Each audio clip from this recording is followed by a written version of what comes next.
Hello everybody and welcome to week 6, the last week of our course. And as usual, I want to go on your performance in week 5 and then look at the content of week 6. I would like to start by saying that I'm very happy about your performance in week 5, and as the grades reflect, there is a continuous improvement in your performance. So I would say that your performance in week 5 was the best so far, and that is a good thing. And I can feel from your performance in general that uh, you are enjoying the course and you are benefiting from its content a lot. Um, as I mentioned last time, that discussion is always very interesting and very interactive, and I find that some of you enjoy it a lot because you send more than 3 or 4 um, responses, and you always send some links to information and share information, make comments and suggestions. Um, so I commend your performance in week 5 and in the course in general. In week 6, which is the last week, we are going to look at the methods of detecting microorganisms. If you remember, in previous weeks, we have been looking at the conditions which favor growth and development of microorganisms and how we can control them. We looked at the pH, how it affects growth and development of microorganisms.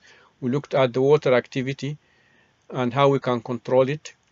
This week we are going to look at how we can detect, how we can find out the number of microorganisms and their nature, both quantitatively and qualitatively.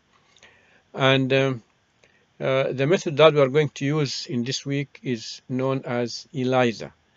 And that is a method that is used generally in microorganisms, but we are going to look at it in relation to foods.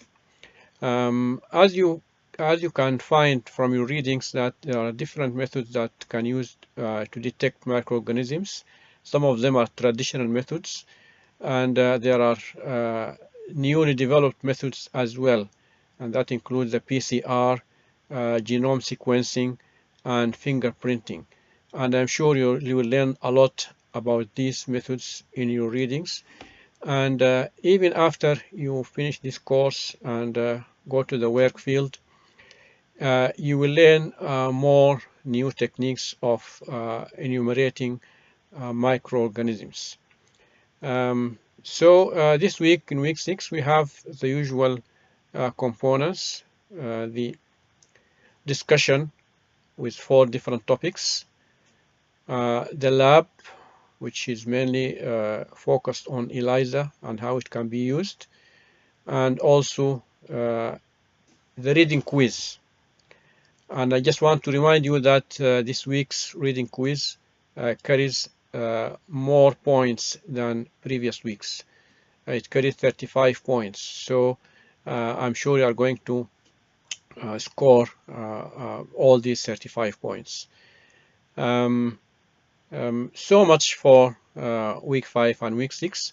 And I just want to share with you some of my observations, some of my reflections on your general performance in the course. Since this is our last week, I would like to say that I'm very happy about your performance, and I'm glad about your participation, your performance in the quiz, your performance in the labs, and in the discussion as well.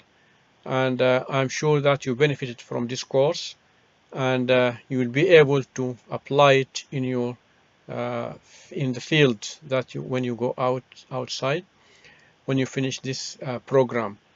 And I wish you good luck in your studies, and I'm sure you are going to use this knowledge about microbiology related to foods in your careers in future. So I wish you good luck in your other studies, and I hope to meet you sometime in future. And even if I'm not teaching you, if you want to get in touch with me anytime, you are welcome. And I can be of help at any point in this program. Thank you, and good luck, and see you online.